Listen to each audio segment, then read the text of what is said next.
Kjo është një ndër recetat më të shpejta të byrekut që mund të përgatisni. Përgatitet fare thjesht, nuk ka nevojë për shumë përbërës dhe del shumë i shijshëm. Si fillim do të na duhet një pako pete gatshme. Petet që unë kam përdorur kanë rreth 15 petë. Nëse jetoni në Shqipëri mund t'i gjeni në supermarket, për ata që jetojnë jashtë mund t'i gjeni tek dyqanet turke. Do ta hapim nga paketimi.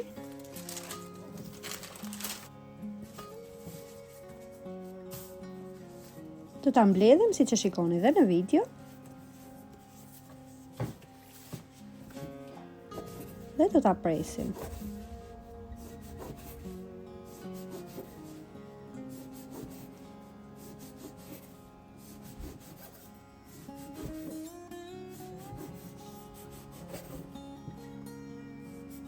Pasi kemi përfunduar prerjen, do t'i hapim siç e shikoni, dalin në formë shiritash të gjatë.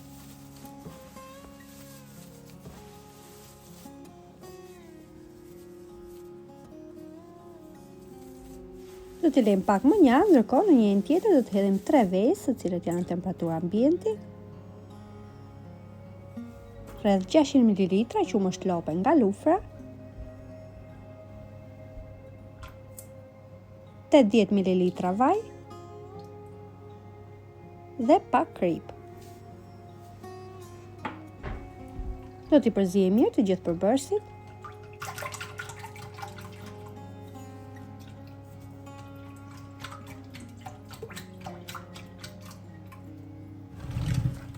Tek tavën në të cilën do të shtrojmë byrekun, poshtë kam vendosur letër pjekje dhe anës do ta lyejm pak me vaj në mënyrë të tillë që byreku mos u ngjisi.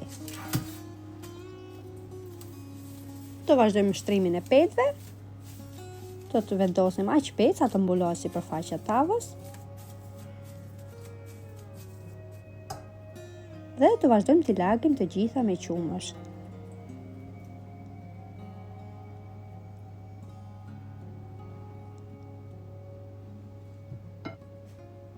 Do të vendosim shtresën e dytë.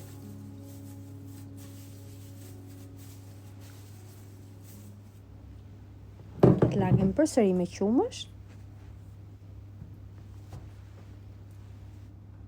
Në mes unë do t'i hedh djathë, të cilën më parë do ta thermoj. Kam përdorur rreth 200 gram djathë të bar lope nga lufra.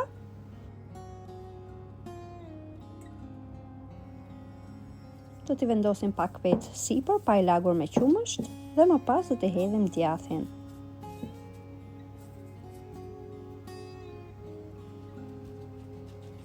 Do ta përhapim djathin mirë nëpër të gjithë tavën.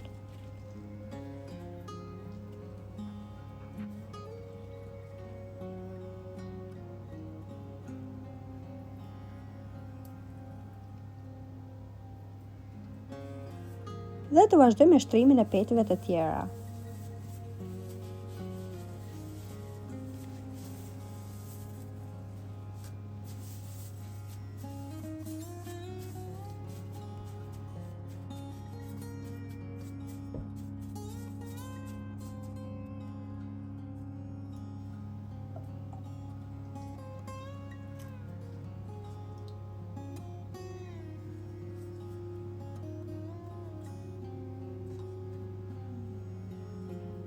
Shtrojmë dhe pjesën e mbetur të petëve.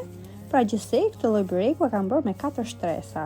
2 shtresa poshtë, më pas kam hedhur djathin dhe 2 shtresa të tjera sipër, ku të gjitha i kam lagur me qumësht. Hedhim dhe pjesën e mbetur të qumshtit.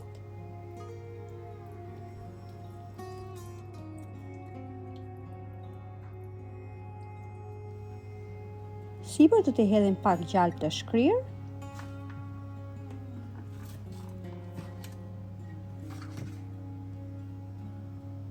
Gjalpi jep një aromë dhe një shije shumë të mirë byrekut. Dhe pasi kemi hedhur gjalpin, do ta vendosim në furrë të parangrohur me 200 gradë për rreth 30 minuta në varësi dhe të furrës. Pasi e nxjerrim nga furra, do ta lejmë byrekun të ftohet plotësisht.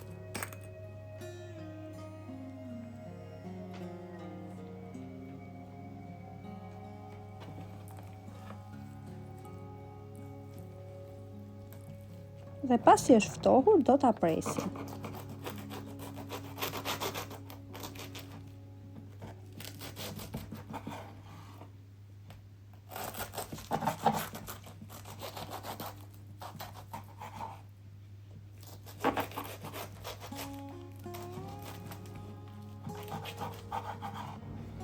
Tashmë brekun e kemi gati për ta konsumuar. Nëse e provoni në këtë mënyrë, ju bëft mirë. Shumë faleminderit që më ndiqni.